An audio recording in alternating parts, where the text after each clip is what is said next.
അപ്പൊ ഈ വട്ടത്തെ ഇലക്ഷന് ഓരോ വോട്ടിന്റെ വ്യത്യാസത്തില് ശിവപ്രസാദ് വിജയിച്ചിരിക്കുക. ഓരോ വോട്ടിന്റെ വ്യത്യാസത്തിനാണ് രാജേഷിന് ലീഡർ സ്ഥാനം നഷ്ടപ്പെട്ടിരിക്കുന്നത്. ഫസ്റ്റ് ലീഡർക്കും സെക്കൻഡ് ലീഡർക്കും അഭിനന്ദനങ്ങൾ. ഇനി നിന്റെ കയ്യിലാണ് ക്ലാസ്. കറക്റ്റായിട്ട് കാര്യങ്ങൾ നോക്കിക്കോണം. ഇവിടെ എന്ത് ഇഷ്യൂ ഉണ്ടായാലും അപ്പം എന്നെ അറിയിച്ചോണം. കേട്ടല്ലോ? നീ വേണം മാനേജ് ചെയ്യാന്. Okay sir. അടുത്തപ്പോ നിന്നെ വിളിക്കും സംസാരിക്കാൻ വേണ്ടി.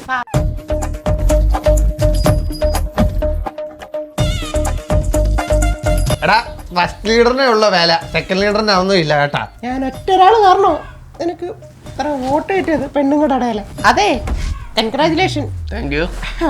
പക്ഷെ ഞങ്ങൾക്ക് ഇച്ചിരി ഫേവർസ് ഒക്കെ ചെയ്ത് തരണം കേട്ടോ. അതെന്താന്ന് വെച്ചാൽ ഞാൻ ആലോചിച്ചോളാം കേട്ടോ. ഓ, പാലം കടക്കോളം നാരായണ, പാലം കടന്ന കോരായണ. ഡയലോഗ് അടിക്കാനൊക്കെ പോയെ. 5-10 വോട്ടിനും എല്ലാം തോറ്റായിരുന്ന കുഴപ്പമില്ലായിരുന്നു. ഇതിപ്പോ ഒരു വോട്ടിനാ നീ തോറ്റേക്ക്. ഒന്ന് ആലോചിച്ച് നോക്കിയേ. ഇതൊരു നാണം കെട്ട തോൽവിയായി പോയില്ലയോ? എന്തോ നാണം കെടേ. കഴിഞ്ഞ വർഷേ നീ ലീഡറായിട്ട് ഇരുന്നപ്പോ നീ എത്ര വോട്ടിനാണോ തോറ്റത്? 30 വോട്ടിന്. അത് പിന്നെ ഒരു അഭിമാനമുണ്ട്. 30 വോട്ടിന് അഭിമാനമുണ്ട്. ഇയാൾക്ക് പഞ്ചായത്തിൽ നിന്ന് ട്രോഫി കിട്ടിയല്ലോ അതിന്റെ പേരിൽ. പോടേ. ക്ലാസ് ലീഡർ ഉണ്ടോ? ആ ഉണ്ട്. അയ്യേ ഇവിടെ സെക്കൻഡ് ലീഡറാ. ഫസ്റ്റ് ലീഡർ പുറത്തു പോയി. ലീഡറിനെ വിളിച്ചത്. എടാ രാജേഷേ, എടാ ഞാൻ സാറിൻ്റെ കൂടെ ഓഫീസ് വരെ ഒന്ന് പോവാ. അപ്പോഴേ ഈ ക്ലാസ് ഒന്ന് വൃത്തിയാക്കി ഇട്ടേക്കണേ കേട്ടോ. വൃത്തികേടായിട്ട് കിടക്കണം. ഒന്നും നല്ല വൃത്തിയാക്കി ഇട്ടേക്കണേ. അതാ ബെഞ്ചൊക്കെ ഒന്ന് തുറച്ചിട്ടേക്കണം. ഞാൻ പോയിട്ട് വരാം. അസംബ്ലിയിൽ പോയി ക്ലാസ്സിലെ ട്രോഫി ഒക്കെ വാങ്ങാൻ ഫസ്റ്റ് ലീഡർ, ക്ലാസ്സിലെ മണ്ണും പൊടിയൊക്കെ തൂത്ത് തുടക്കാൻ സെക്കൻഡ് ലീഡർ. അതെ, ചൂലുണ്ടോ? ചൂല് എടാ നാളെ വരുമ്പോഴേ ഒരെണ്ണം കെട്ടിക്കൊണ്ട് വാ. പിന്നെ കൂടെ വരുമ്പോൾ ആ ഡസ്റ്ററും കൂടെ ഉണ്ടാക്കിക്കൊണ്ട് വാ. തീർന്നെന്നില്ല, ഞങ്ങൾ നശിപ്പിച്ചു. അങ്ങനെ വിളിക്കും. 10 Gക്കാരെ ഒരു ചൂല് തരാനുണ്ട്. ചൂല് ഒരെണ്ണം ഇങ്ങോട്ട് 10 മിനിറ്റ് ഇപ്പൊ കൊണ്ടുതരാം. നീയാണ് ഇപ്പൊ അടുത്ത തൂക്കുകാരനല്ലേ? അറിയുന്നുണ്ട് അവിടുത്തെ കാര്യമൊക്കെ. എടാ മാത്സിന്റെ ബുക്കില്ലയോ, അതെല്ലാം ഒന്ന് കളക്ട് ചെയ്തിട്ടേ ആ സ്റ്റാഫ് റൂമിൽ നിന്ന് കൊണ്ടുവെക്കണേ. എടാ ഇത് 10-40 ബുക്കുണ്ട്. എന്നെ കൊണ്ട് ഒറ്റയ്ക്ക് പറ്റത്തില്ല. നീ കൂടെ പറഞ്ഞേ. എടാ നീ 2 വട്ടമായിട്ട് കൊണ്ടുവച്ചാൽ മതി. സാറിൻ്റെ കൂടെ എക്സിബിഷന്റെ കാര്യം പഞ്ചായത്തിൽ സംസാരിക്കാൻ പോവുക. പിന്നെ ഇയാള് ബ്ലോക്ക് മെമ്പർ അല്ലേ പഞ്ചായത്ത് സാറിൻ്റെ കൂടെ ഒക്കെ പോയി. ഇയാളാരെ എടാ പിന്നെ ആ ഫിസിക്സിന്റെ അസൈൻമെന്റ് ഉണ്ട്, അതുകൂടെ ഒന്ന് വാങ്ങിച്ചു വെച്ചേക്കണേ. ആ സമയത്ത് ഞാൻ കാണത്തില്ല. സാറിൻ്റെ കൂടെ പോകണം. സാർ വിളിച്ചേക്കുവാ. പറഞ്ഞാണ് ബ്ലോക്ക് മെമ്പറിനില്ലല്ലോ ഇത്രയും തിരക്ക്. പിന്നെ സെക്കൻഡ് ലാസ്റ്റ് പീരീഡ് ടീച്ചർ ഇല്ല. അപ്പം നീ പേര് എഴുതി വെക്കണം. സ്റ്റാഫ് മീറ്റിങ്ങിന്റെ കാര്യങ്ങളുണ്ട്. എനിക്കും കൂടെ ചെല്ലണം. നമ്മളും കൂടെ നിൽക്കണമെന്നാണ് പറഞ്ഞേക്കുന്നത്. അവിടെ കുറച്ച് ഷോയാ. ഈ 2 പീരീഡേ ടീച്ചറില്ല ക്ലാസ്സിൽ. അപ്പം എന്തേലും സംസാരിച്ചു കഴിഞ്ഞാൽ ഞാൻ പേരെഴുതി വെച്ചോളേ. ഓ, സെക്കൻഡ് ലീഡറിന്റെ ഷോ. ഫസ്റ്റ് ലീഡറുടെ പേരെഴുതുമെങ്കിൽ അങ്ങ് എഴുതിയാൽ മതി. സെക്കൻഡ് ലീഡർ എഴുതി കഴിഞ്ഞാൽ ഞങ്ങൾ പോകത്തില്ല. ആ പിന്നെ അവനെന്നെ ഏൽപ്പിച്ചിട്ട് പോയത്. ആരെ പേടിക്കാം? ആരെ പിണ്ടത്തെ പേടിക്കേണ്ട ആവശ്യമുണ്ടോ? വേണ്ടേ, എല്ലാം കൂടെ നിർത്തിക്കോ. ഇവിടെ എന്തോ ജോലി ഉണ്ടല്ലോ. ഇവിടെ തൂത്ത് വരണമെങ്കിൽ ഞാൻ വേണം. നിങ്ങളുടെയൊക്കെ അസൈൻമെന്റ് ബുക്ക് വെക്കണമെങ്കിൽ ഞാൻ വേണം. എല്ലാത്തിനും ഞാൻ തന്നെ വേണം പണി ചെയ്യാൻ. അവന് ഓരോ തിരക്കെന്ന് പറഞ്ഞുകൊണ്ട് അവനങ്ങ് പോവും. ഞാൻ മാത്രം ലാസ്റ്റ് ഇവിടെ കിടന്ന് പണിയെടുക്കും. എന്നിട്ട് എനിക്കൊരു പേരും ഇല്ല, വിലയും ഇല്ല. എന്തുവാ ഇതൊക്കെ? ഞാൻ നിന്റെയൊക്കെ അടിമയോ? ഞാൻ പണിയെടുക്കുകയും ചെയ്യും. പ്രതികാരം വേറൊരുത്തനും.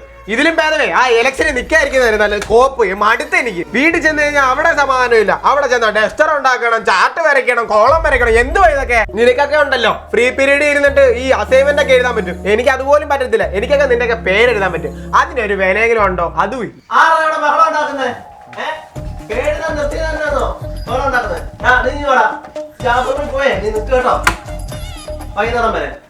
പേര് നിർത്തി കഴിഞ്ഞാൽ ഒരു ബഹളം.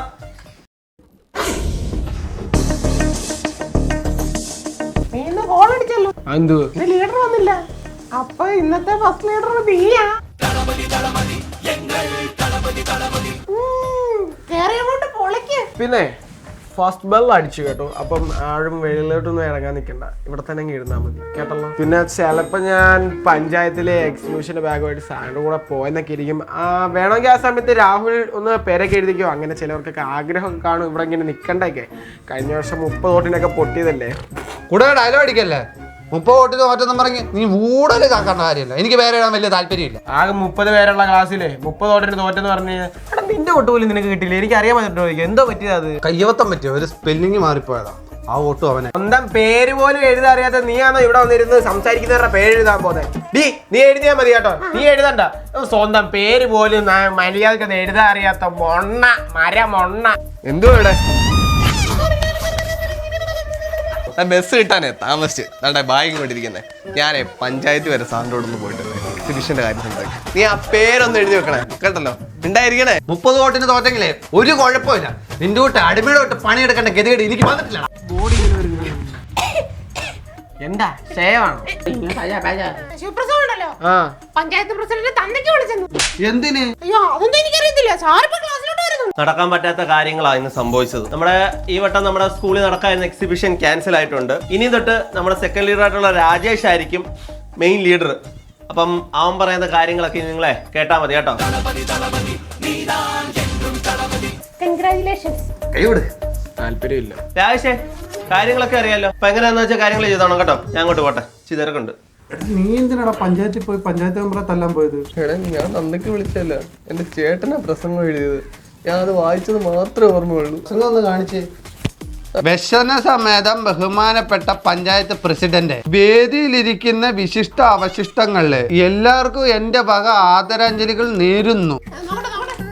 പ്രസിഡന്റിന്റെ മൂട് താങ്ങുന്ന മറ്റു മെമ്പർമാരെ, നിങ്ങൾക്ക് എന്റെ നടുവിരൽ നമസ്കാരം. ഈ പഞ്ചായത്ത് ഇതുവരെ കുടിവെള്ളം എത്തിക്കാത്തത് നിന്റെ തന്തയുടെയും തന്തയുടെയും പേര് വിളിക്കാത്തത് എന്റെ മാന്യത. എടാ അവൻ ഇന്നലെ വെള്ളം അടിച്ചിട്ടായിരുന്നു എഴുതി തന്നത്, അത് മാത്രമേ എനിക്ക് ഓർമ്മയുള്ളൂ. പിന്നെ നിനക്കറിയാലോ, മൈക്ക് കിട്ടിക്കഴിഞ്ഞാൽ എനിക്ക് ഭ്രാന്തളകും. ഞാൻ ഒരു വട്ടം പോലും ആ പേപ്പർ എടുത്ത് വായിച്ചു നോക്കിയില്ല. അങ്ങോട്ട് എടുത്ത് നിർത്തി അങ്ങോട്ട് വായിച്ചു. വളരെ നന്നായി. ബാക്കി ഞാൻ വായിക്കുന്നില്ല. ഇത് എന്തുകൂടാ ഇത്? എന്റെ അടുത്ത് പ്രത്യേകം പറഞ്ഞിട്ടുണ്ട് 8 മിനിറ്റ് 4 സെക്കൻഡ് മാത്രമേ വീഡിയോ പറ്റത്തുള്ളൂ. ഇല്ല ആശാനെ, ബാക്കി നീ മുഴുങ്ങിക്ക. പിന്നെ ഇവിടെ മൊത്തം അഴുക്ക, ഭയങ്കര അഴുക്ക. ആ 10 ജീന്നേ നീ പോയിട്ട് ചൂല മേടിച്ച് ഇവിടെ നന്നായിട്ടൊന്ന് തൂത്തിടണം കേട്ടോ. ഞാനേ പഞ്ചായത്ത് വരെ ഒന്ന് പോവാം, കുറച്ച് പരിപാടിയുണ്ട്. പിന്നെ ലാസ്റ്റ് പീരീഡ് ടീച്ചറില്ല, ഒന്ന് പേരെഴുതിയേക്കണം കേട്ടോ. നോക്കിക്കോണേ എൻ്റെ പയ്യനെ, എൻ്റെ കയ്യിലങ്ങ് വെച്ചാൽ മതി. നമ്മളിതുപോലത്തെ മണ്ടത്തരത്തിലൊന്നും ചെന്ന് ആടാറില്ല. ഓട്ടടാ, വിഷമിക്കണ്ട. കുഴപ്പമില്ലടാ, ഒരു തല്ലിലല്ലേ ഒതുങ്ങിയുള്ളൂ ഇത്.